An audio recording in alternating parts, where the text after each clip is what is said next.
Batman villains are notorious for having some of the more out there comic book gimmicks. I mean, the guy's main opponent is just a clown. Naturally, over the years, some of the silliest have gained something of a reputation. Calendar Man, Condiment King, Kite Man even somehow got his own show. But what do all of them have in common? They haven't gone far enough. Over the years, Batman has had some villains too stupid to even warrant being included among the great and terrible, and that is where I am going today. Hey everyone! You may have noticed it looks a little different around here.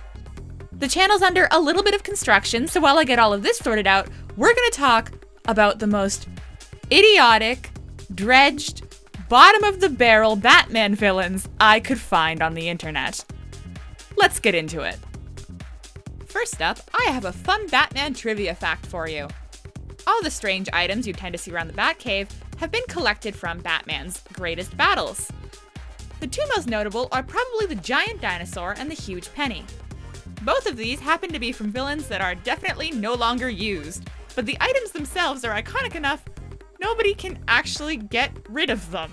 The penny is from this guy here, the Penny Plunderer. And hey, that's not a supervillain. That's just a straight up guy.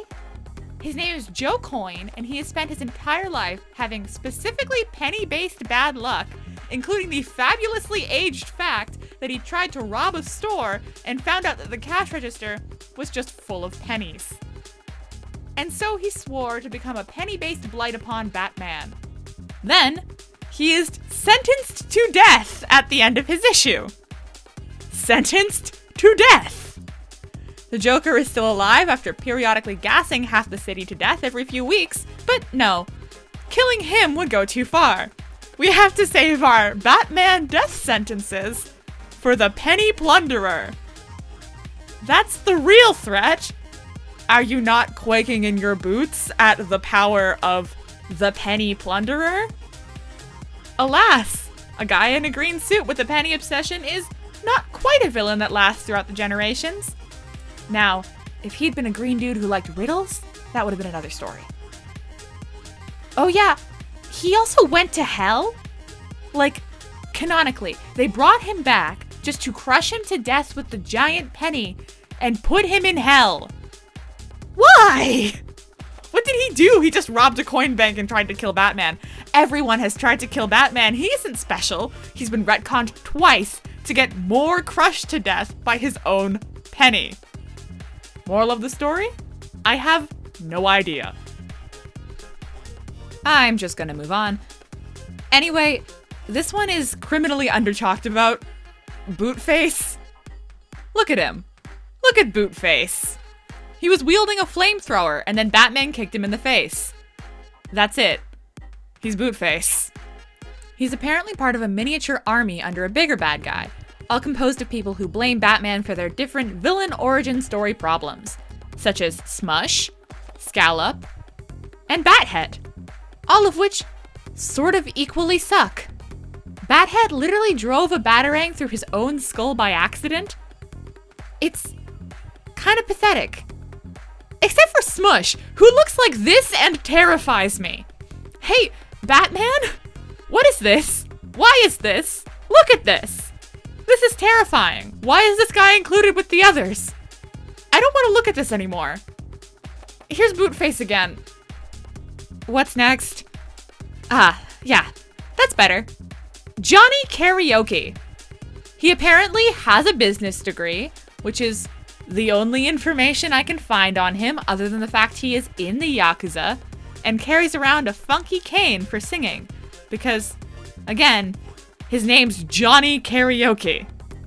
I honestly think the writers just wanted to use that name because similar to the Penny Pincher, he is almost immediately killed off, this time by Russian gangsters.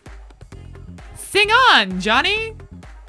So, doing this research doesn't usually provide very much information. This is either because the characters had short runs or are, Bootface. This is surprisingly not the case for the Bad Samaritan, who I heard of through a solid JJ video and immediately had to investigate.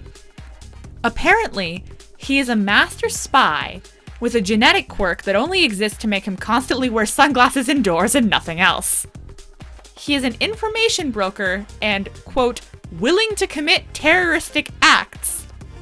He also has more issues than almost any of the other people I've mentioned, and keeps evading the hero group The Outsiders, which is not a hero group I knew existed. And hey, speaking of outsiders,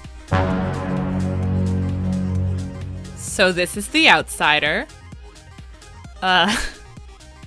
So in the Flashpoint series, they do something else with him. But I feel like this image speaks for itself. Yeah, so they made Alfred a rock werewolf that turns people into coffins with his mind. So, the outsider happened when Alfred Looney Tunes shoved them out of the way of an oncoming boulder, and then got resurrected by an evil scientist as this thing, and then was sent to end them. By, I guess, magically transforming them into coffins. Robin, you should not be making a joke right now. I have no idea what this is. What is any of this? Is he a rock because of his boulder-based backstory? Is he a rock? Is that scales or stones? I have no idea. Why does he turn people into coffins? Also no idea. Why does that have anything to do with rocks or resurrection? I mean, maybe resurrection, but it's just the coffins. It's just turning people into wood. Apparently, for a while afterwards, if they wanted to use this villain again, they just randomly turn Alfred back Jekyll and Hyde style, and I don't think that should work. Yeah, I'm very glad this was changed in later issues. So Batman stole the Eraser's girl? Yeah, that's his motivation. Well, really, he was bullied in school, but he also wanted to ask out a girl, and Bruce Wayne got there first. And we all know what Bruce Wayne's thing with women is, so, I mean, look at him. He's the better option. He's a billionaire. For a specific pre-tax 20% commission, the Eraser will erase all of the evidence of your many crimes. He actually finds out Batman's identity due to the smell of his shaving leather because he sat next to him in class. Bruce, of course, does not remember the girl he stole, and apparently Eraser has been sniffing him, so I think instead of Arkham, Batman should just take out a restraining order. Dude, Eraser, just switch schools. And finally, this is shockingly not Megamind. This is Egghead. His head is an egg. He is very smart. All of his attacks are egg-themed, and he was the villain of the first Batman comic I ever actually picked up at the library, which is a terrible thing to admit. He has a girl named Mrs. Bacon, and apparently, at some point, he quit crime to marry not her, but Olga, Queen of the Cossacks, and returned to evil to collect her a suitable dowry. He tried to steal Bruce Wayne's brain and make him a vegetable. What? Okay, sorry. Most of this is the best thing I have ever read. He apparently also held the commissioner for ransom, demanding a 10-cent tax on every egg consumed in Gotham. Still with Olga, who is objectively too good for him. He seems to have featured a few times in the 1960s Batman series, which frankly explains a lot about his wiki page. There's also an entry about him attempting to hatch a dinosaur egg with radium to set it on Gotham City.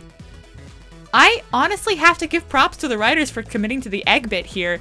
He steals 500 pounds of caviar and tries to drown them in it. Dino eggs, just artifacts that look like eggs in the museum. I can respect Egghead's hustle, actually. You go, Egghead.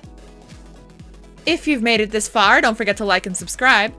For my returning viewers, hi, I'm redoing the sprites and general appearance of the channel.